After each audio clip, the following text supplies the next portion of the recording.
우리 주마니아님에 대해서 대부분 아실 텐데 혹시 안 들어봤다는 분 계신가요? 아, 예, 좋습니다.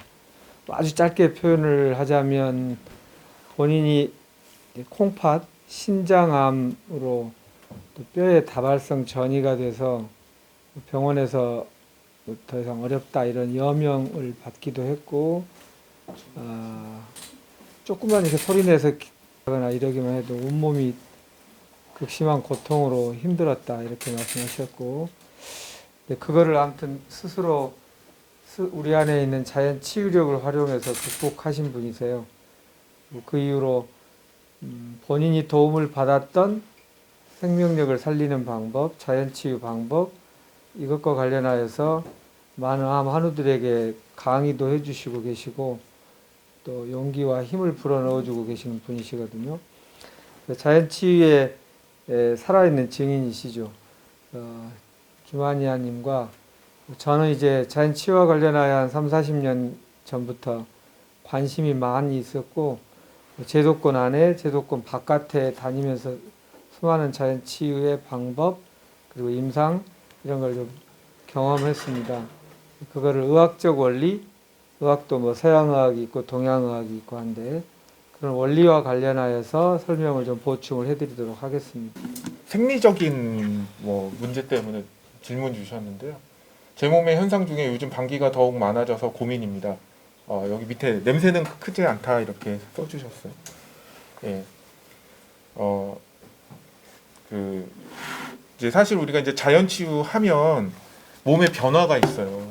변화가 있는데 그중 가장 빨리 느끼는 게 사실은 장에 좀 변화를 느낍니다.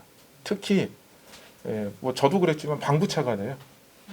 진짜 하루에도 뭐 수십 번이 아니고 수백 번 아마 나올 겁니다. 그냥 거의 방구차라고 생각하시면 돼요. 그러면 이거 무슨 문제 있는 거 아닐까? 이제 이런 생각도 들고 뭐 걱정도 좀 되기도 하죠. 어쩔 때 막 가스가 막 차기도 하고. 그런데 그거는 전혀 걱정하실 게 아니에요. 왜 걱정하실 게 아니냐? 당연해서 그래요. 너무 당연하고 자연스러운 상황이라서 그럽니다. 왜 자연스럽냐? 사실 제가 지금 아직 준비가 안 돼서 제가 사실 여기서 타이핑하면서 이렇게 좀 쓰면서 이렇게 하려고 했는데 지금 그게 지금 안 돼서 다 준비는 해야 하는데 그게 지금 안 되고 있거든요. 그래서 제가 그냥 말로만 말씀을 드릴게요. 그러니까 우리가 건강의 척도를 장에서 찾거든요. 그러면 왜 건강의 척도를 장에서 찾느냐면요. 우리 몸은 세포로 이루어져 있어요. 세포로 이루어져 있는데 사실은 이제 세포는 우리가 스스로 살기 위해서 우리가 다 필요한 기관들을 다 갖추고 있습니다. 나 살기 위해서 매일매일 어떻게 해야 되죠? 먹죠. 영양 섭취해야 되잖아요. 그래서 난 이빨도 있고 이도 있고 입도 있고 손도 있어서 내가 먹고 싶은 걸 얼마든지 먹을 수가 있어요. 요리도 해서 먹을 수가 있죠. 그리고 나 살기 위해서 매일매일 어떻게 되죠? 허파, 숨 쉬어야 되잖아요. 난 허파가 있어서 뭐 마음껏 숨을 쉴 수가 있어요. 그리고 대사하고 나서 혹은 음식물 찌꺼기 같은 거 이제 대변, 소변, 피부 땀으로 호흡으로 또 배설하죠. 그거 나는 다 있으니까 다 배설을 할 수가 있어요. 그러니까 나는 얼마든지 생존하기 위한 모든 걸 갖추고 있는 존재예요. 그런데 내 몸을 이루고 있는 세포는 이빨도 없고 이도 없고 허파도 없고 항문도 없고 가진 게 없어요. 그래서 혼자 할 수 있는 게 없어요. 혼자 할 수 있는 거예요. 그래서 제가 엄마가 필요하다. 깐난쟁이 애기다. 깐난쟁이 어떻게 해요? 뭐 분유 먹이고 트름 시켜주고 몸 다 씻겨주고 똥 싸면 똥기저귀 갈아주고 이래야 되잖아요. 혼자 아무것도 못 하잖아요. 어른이 먹는 거 먹이면 어떻게 돼? 탈나잖아요. 마찬가지로 그래서 이 장이라는 건 사실은 나와 세포를 연결해주는 구분점. 어떻게 보면 창입니다. 그러니까 어떻게 해요? 여러분, 우리가 뭘 먹어요? 근데 이 세포는 탄수화물 못 먹습니다. 난 빵 먹었지만 세포는 탄수화물 빵 못 먹습니다. 난 고기 먹었지만 세포들은 고기 못 먹습니다. 나는 고기에 지방도 있죠. 지방 먹었지만 세포들은 지방 못 먹습니다. 왜? 걔네들은 이도 없고 이빨도 없어요. 그래서 먹을 수가 없어요. 그래서 어떻게 해요? 다 분해를 하죠. 탄수화물은 포도당으로, 단백질은 아미노산으로, 지방은 지방산으로 이걸 다 분해해서 어떻게 해요? 장점막을 통해서 다 흡수가 되는 거예요. 그런데 우리 36.5도에다 밥에다 반찬에다 찌개에다 섞어가지고 침 섞어가지고 이렇게 두면 어떨 것 같아요? 36.5도에다 금방 썩어버립니다. 우리 내부 온도는 37도거든요. 금방 썩어버려요. 그러면 내가 먹은 거 속에서 안 썩을까요? 예, 방구 냄새 맡아보면 알잖아요. 예, 예. 다 썩어요. 그러면 그 노폐물, 그러니까 독소, 다 독소가 있거든요. 이게 부패하면서 고기 썩으면 얼마나 냄새 심합니까? 그거 다 독소 나오는 거거든요. 그게 세포가 먹으면 어떻게 되겠어요? 큰일 나겠죠. 그래서 점막으로 되어 있는 거예요. 우리 입부터 항문까지가 그래서 점막으로 되어 있습니다. 왜? 피부가 되면 이거는 다 막아버리잖아요. 포도당도 이거 투과 못해요. 아미노산도 투과 못하고, 예, 노폐물도 투과 못하지만 영양분도 투과 못해요. 그러니까 죽어버릴 수밖에 없잖아요. 예, 애한테 아무것도 안 먹이는 거니까. 예, 그래서 어떻게 해요? 이 촘촘한 점막으로 해서 영양분은 아주 작은 부대에서 아주 작은 분자인 영양물질은 들어오되 우리 세포에 필요한 물질은 받아들이되 분자가 큰 노폐물은 다 막아버리는 거예요. 그래서 어떻게 해요? 대변으로, 예, 또 수용성은 소변으로 해서 다 빼내는 거죠. 그런데 우리가 이 장이라는 건강, 그래서 우리가 장 건강이 중요하다고 하는 거거든요. 장 건강이 안 중요하면 어떻게 되겠습니까? 이게 점막이 다 깨져버립니다. 그럼 어떻게 되겠어요? 독소가 다 들어와요. 예, 그러면 독소가 돌면 답이 없는 거예요. 예, 치명적인 거죠.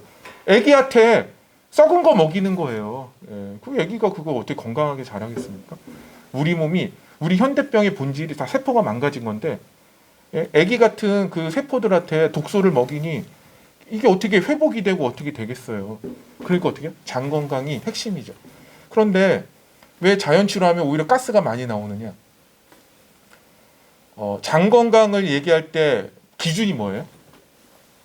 어떻게 하면 장이 건강하다라고 얘기할 수 있습니까? 예. 변 상태? 예, 물론 변 상태도 되죠. 그런데 변 상태가 나쁘다고 해서 무조건 또 그게 변 상태 항상 변하잖아요. 예, 그렇잖아요. 항상 변하잖아요. 그러면 우리가 뭐 술 먹고 그래서 그 다음 날 설사했어. 그러면 내 장은 이미 다 초토화돼서 망가진 겁니까? 그건 아니잖아요. 그래서 이 장이라는 게 뭐 하루 일변석계, 조변석계 이렇게 막 바뀌는 게 아니기 때문에 장 건강의 상태를 뭘 기준으로 하느냐, 뭐 변 상태 이런 거, 물론 장이 건강하면 변도 건강하죠. 예, 그런데 그런 걸로만 하는 게 아니라 핵심은 이 세균청의 균형으로 찾습니다. 그러니까 우리 장에는 수많은 세균균들이 있거든요. 균. 예, 1000조 개 이상의 균이 있대요. 우리 세포의 10배 이상의. 무게로도 몇 킬로 되고. 예, 그런데 장의 균은 중립균이 있고 유해균이 있고 유익균이 있습니다. 그 구성 비율이 어떠냐가 바로 장이 얼마나 건강하냐를 뜻하거든요. 그러면 여러분 균은 어디서 잘 자랄까요? 균은 어디서 잘 자랍니까? 야, 그렇지, 따뜻한 데 잘 자라죠. 그리고 햇볕 쨍쨍 비치는 데서 잘 자랄까요? 아니면 어두컴컴한 데서 잘 자랄까요? 어두컴컴한 데죠. 그리고 저기 온도가 일정할 때 잘 자랄, 따뜻하게 일정할 때 잘 자랄까요? 뭐 이렇게 막 변화가 있을 때 잘 자랄까요? 예, 일정하게 따뜻하게. 그리고 수분이 많은 데서 잘 자랄까요? 건조한 데서 잘 자랄까요? 그렇죠. 그 대표적인 곳이 어딘 것 같아요? 어둡고 따뜻하고 수분 많은 장이에요. 그래서 장은 그냥 세균 냅둬도 잘 자라요. 예, 그러면 내 장 건강은 그럼 뭐가 결정할까요? 유해균도 잘 자라고 유익균도 잘 자라고 중립균도 다 잘 자라. 그런데 우리가 장이 건강하려면 중립균이 한 60% 되고 유익균이 한 25%, 유해균이 한 15%뭐 이렇게 된다고 하더라고. 그러면 유익균, 장수노인들의 공통점이 유익균이 많은 거예요. 그러면 내 몸에서 유익균을 많이 자라게 하려면 뭐가 결정할까요? 그건 다 잘 자라는 조건이야. 그런데 선택적으로 잘 자라게 해야 되잖아요. 뭐가 중요할까요? 예, 그렇죠. 먹이가 중요해요. 달라요. 좋아하는 먹이가 다른 거예요. 유익균은 섬유질을 좋아합니다. 예, 어디에 많이 들어있죠? 야채 과일에 많이 들어있죠. 통곡물에 많이 들어있죠. 유해균은 뭘 좋아할까요? 정제된 당, 동물성 지방과 단백질을 좋아해요. 근데 우리가 자연 치유하면 일반적으로 우리가 채식 위주의 식사를 하지 않습니까? 그렇죠. 그러니까 채식을 먹으니까 유해균들이 좋아하던 그런 게 안 들어오잖아요. 정제된 식품도 안 들어오지, 또 동물성 식품도 안 들어오지. 그러면 배고플 거 아니에요. 그러니까 뭘 먹냐? 섬유질을 먹어요, 걔네들도. 예, 막 분홍색 섬유질 막 먹어요. 그러면 탄산가스가 막 발생을 합니다. 그걸 분해하니까 우리가 탄산가스, 그래서 방구차가 되는 거예요. 예, 예. 왜 그래서 이분도 냄새는 없다고 그랬잖아요. 당연해요. 우리가 그 동물성 식품을 먹으면 소리는 안 나지만 냄새가 독하죠. 왜? 그게 독해서 그래요. 예, 그러니까 유해균이 좋아하는 음식은요, 냄새가 독해요. 가스는 많지 않지만. 왜? 분해할 탄산가스가 발생을 별로 안 해서 그래요. 탄산가스는 이렇게 뭐라고 양이 많잖아요. 그래서 우리가 장이 변하는 과정에서 당연한 거예요. 자연스럽고 오히려 뭐 바람직하다고 뭐 이렇게 말하기는 뭐 하지만 뭐 이게 장이 변하고 있구나, 건강이 변하고 있구나라고 생각하시면 되고, 그럼 이게 얼마나 가느냐? 이거는 뭐 이게 얼마나 가는지는 뭐 책에 안 나와 있더라고요. 이게 뭐 어느 정도 돼야지 장이 변한다. 예, 근데 제 경험으로는 암 낳는 것보다 좀 더 오래 걸린 것 같아요. 장이 건강해지는 게. 암 낳는 기간보다도. 예, 뭐 1년 넘게 걸린 것 같아요. 그래서 그냥 뭐 이렇게 뭐 이게 뭐 괴롭고 그런 건 아니지 않습니까? 그러니까 너무 걱정하지 마시고 그냥 편하게 이렇게 운동하실 때 많이 배출하시고 그러시면 좋을 거예요. 그리고 방구는 참는 게 별로 안 좋은 건 아시죠? 그러니까 운동하면서 이렇게, 그리고 또 장 건강을 위해서 좋은 게 이제 이렇게 마사지 해주는 거거든요. 근데 마사지를 따로 해주실 필요 없이 우리가 걷는 게 마사지예요. 그리고 발목 펌프 운동하실 때 배를 한번 대보세요. 출렁출렁해요. 그게 마사지예요. 그러니까 몸을 움직여주면 그냥 마사지 하시는 거다. 장에 좋은. 그 정도로 생각을 하시면 되겠습니다.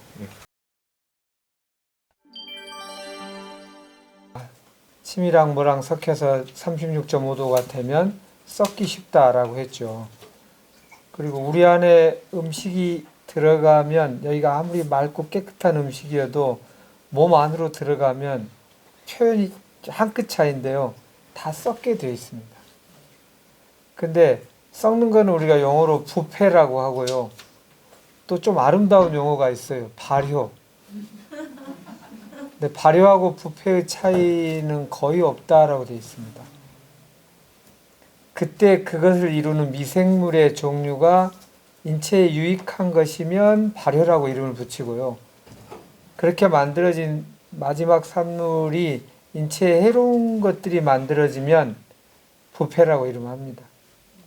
인간의 입장에서 이 미생물들은 유익균이라고 이름을 붙였는데, 어떤 동물에게는 우리가 유익균이라고 한 게 그 친구들한테는 유해균일 수도 있어요. 큰 그림을 보자는 뜻입니다. 어쨌든 우리 인간하고 친화적이고 우리 인간하고 주파수가 맞는 미생물이 들어가서 썩히면 그걸 발효라고 합니다.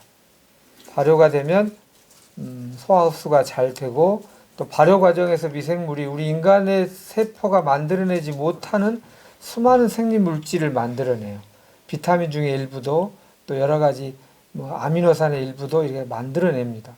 그러니까 다시 말하면 미생물과 공존하지 않고 우리는 생명을 유지할 수가 없게 돼 있어요. 그러니까 미생물과 어떻게 잘 공존할 것인가가 매우 중요하다. 이건 이제 우리 해암에 계신 분들은 음식 치료 강의 한 1시간 반, 2시간 할 때 여러 가지 원리로 또 근거로 설명을 드리는데, 짧게 얘기하자면 그렇습니다. 자, 그런데 그러면은 우리하고 파장이 맞은 유익균이 많이 깃들 수 있다. 많이도 뭐 무조건 100%가 아니라 아까 적정한 비율이라고 그랬어요. 유익균이 한 15%, 유해균이 한 5%, 중간균이 아마 7, 80% 이렇게 될 때 건강한 비율이라고 하는데, 어쨌든 유익균이 적으면 문제인 거죠. 그거를 많이 깃들게 잘 살기 좋게 하기 위해서 조건이 필요한데, 아까 말씀하신 적절한 식이섬유가 필요하고요. 물질로는 그러하고, 우리의 마음 파장으로는 따뜻함이 필요합니다. 따뜻함은 마음 파장이기도 하고 물리적 조건이기도 해요. 그런데 우리가 마음에도 따뜻하다는 표현을 써요. 그래서 마음이 참 따뜻하다. 또는 오늘은 내 마음이 참 따뜻해진다. 이거하고 실제 몸의 따뜻함과 매우 직결되어 있어요. 그거를 아까 주만이님도 활용하고 이제 저도 늘 표현하는 자율신경 중에 부교감신경이 그에 해당합니다.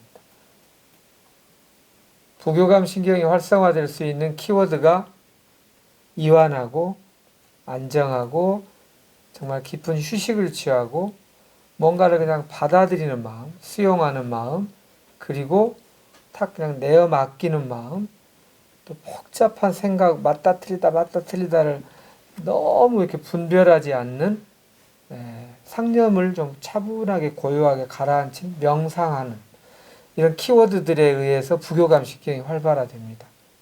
그러니까 그런 환경을 맞추는 것이 또한 중요한데 얼마만큼 중요하냐면 후자가 훨씬 중요하다입니다.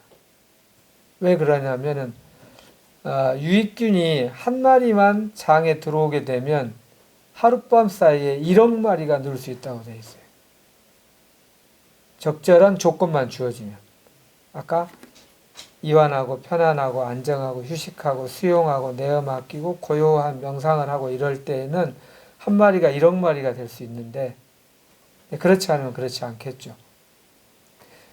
그래서 아까 제가 뒷부분이 중요하다고 하는 이유가 밖에서 유익균을 막 들이는 것도 안 한 것보다는 좋겠지만 뭐가 더 핵심 팩터인가를 보면 이게 없어도 된다는 아니지만 적절하게 있어도 욕이 한 마리가 1억 마리가 되는 환경을 만드는 게 더 중요하다. 그러니까 다시 말하면 밖에서 들어오는 게 더 중요한 게 아니라 내 안이 훨씬 중요하다는 뜻입니다. 그래서 제가 앞부분에 난소암이 됐든 유방암이 됐든 내 스스로 할 수 있는 마음가짐에 대한 신체 심리학적 얘기를 강조하는 이유입니다.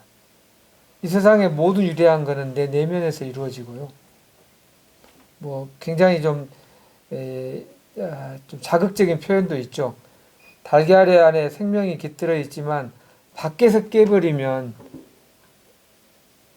하루 음식의 후라이가 될 뿐이지만 안에서 깨어나오면 생명체가 태어나온다고.